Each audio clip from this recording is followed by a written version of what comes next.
Can we honor Mother India while oppressing some of her children? Vande Mataram. I bow to the mother. These words carry an extraordinary emotional power in the history of India. We all know that. Vande Mataram became one of the great patriotic expressions of India's freedom struggle.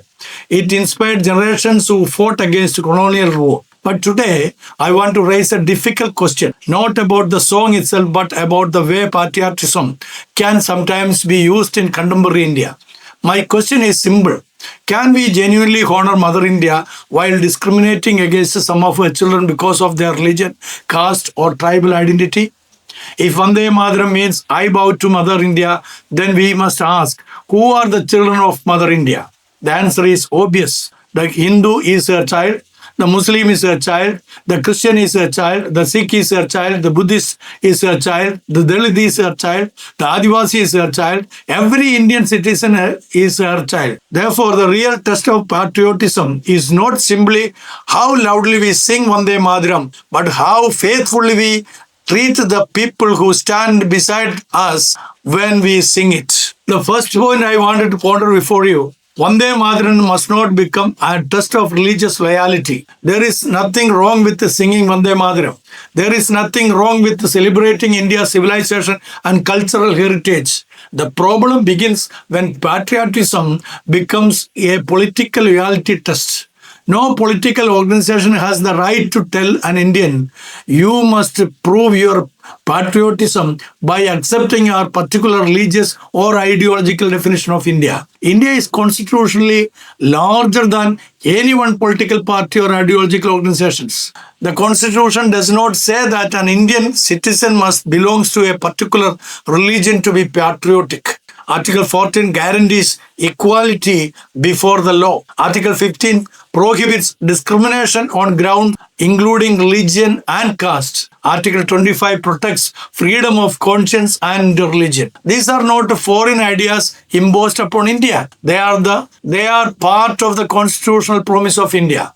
Therefore, Indian nationalism cannot be reduced to religious nationalism. The second point that I wanted to bring before you, the treatment of minorities is a test of our patriotism. One of the greatest dangers of majoritarian politics is the transformation of the religious minorities from fellow citizens into permanent suspects. India's Muslims are not foreigners. They are not guests. They are not temporary residents. They are citizens of India. Their ancestors lived here. They have participated in India's freedom struggle. They have served the armed forces. They have contributed to literature, science, education, business, sports, and public life. The same is true of India's Christian community. Indian Christians have contributed enormously to education, healthcare, social services, literature, and national building even. Yet Human Rights Watch has documented concern about anti-Muslim rhetoric, discrimination, and attacks on minorities in India. It has also documented attacks against Christians and the use of anti-conversion laws in ways that have particularly affected Christian minorities. This raises a fundamental question. If a Muslim or Christian citizen is made to feel that his patriotism is permanently under examination, what has happened to the idea of equal citizenship? The third point that I want to bring before you, the Dalit question. Can caste discrimination coexist with patriotism? No. Let us consider the Dalits. India's constitution abolished untouchability. Yet caste discrimination has not disappeared. Dalits continues to face social exclusion, violence and discrimination in different parts of India every day that we have been perceiving it through the medias. Human Rights Watch has documented continuing violence and discrimination against Dalits, including caste-based violence and other forms of social exclusion. So let us imagine a Dalit citizen standing in a gathering and singing Vande Mataram. What does that song mean to him? Does Mother India embrace him equally? If he is denied dignity because of his birth, then the words Vande Mataram became painfully incomplete. If a person can proudly salute the nation but cannot receive equal dignity from his fellow citizens, then our patriotism has become merely symbolic. Patriotism without social justice is incomplete patriotism. The fourth thing that I wanted to illustrate before you, the Adivasi question. Who owns Mother India's forest? Tell me. We must also remember India's Adivasi communities. Adivasis have lived for generations in India's forest and tribal regions. Their relationship with the land is not merely economic, it is cultural, historical, and spiritual. Yet tribal communities have frequently faced displacement, land conflicts, and loss of traditional livelihoods.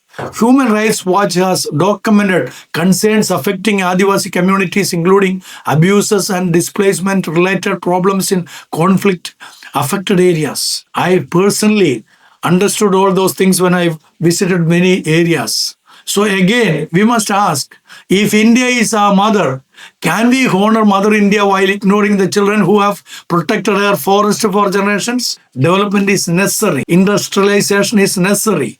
Infrastructure is necessary. But development must not mean that the weakest citizens pay the highest price. Adivasis must not become victims of development. They must become participants in India's development. The fifth point that I wanted to bring forth, the bulldozers cannot replace the constitution. Yes, sir. You cannot bring the constitution by enforcing bulldozers upon the poor and the marginalized community. Another powerful example is what has popularly come to be called bulldozer justice. In some BJP-ruled states, authorities have demolished properties belonging to the people accused of crimes or involved in protests. The problem is not whether an illegal building should be removed. Of course, illegal construction can be dealt with according to law. The question is, can the state punish a person before a court establishes guilt? The Supreme Court of India intervened in 2024 and established safeguards against arbitrary demolitions, emphasizing due process and the rule of law. That principle is fundamental. A government cannot become judge, jury, and executioner. If somebody commits a crime, prosecute that individual. Do not punish an entire community. Do not demolish homes merely to demonstrate political power. The constitution must remain stronger than the bulldozer. The sixth one I wanted to ponder before you, the real meaning of Mother India. Let me return to these words. Vande Mataram. A mother does not love only her strongest child, I believe. A mother does not protect only the child who belongs to the majority. A mother does not abandon the poor child. A mother does not discriminate against the child because of caste. A mother does not ask her Muslim child to prove that he belongs to her. A mother does not ask her Christian child to surrender his faith to prove his patriotism. A mother embraces all her children. Therefore, if India is our mother, then every Indian is her child. That is the deeper meaning that our nationalism should recover. Seventh one I wanted to bring, nationalism must unite, not divide. There is nothing wrong with cultural pride. There is nothing wrong with the Hindu cultural identity. There is nothing wrong with celebrating India's ancient traditions. But there is a difference between Hindu cultural pride and Hindu majoritarian political supremacy. Similarly, there is a difference between loving India and demanding that everyone express Indian identity in exactly the same way. A great nation does not require uniformity. A great nation creates unity within diversity. Remember that truth. A great nation creates unity within diversity. As we live in a diverse world, India's strength has never been that everyone is the same. India's strength is that people who are different can still say, this is our country. Let Vande Mataram become a promise. Therefore, my friends, I am not arguing against Vande Mataram. I am arguing for a deeper Vande Mataram.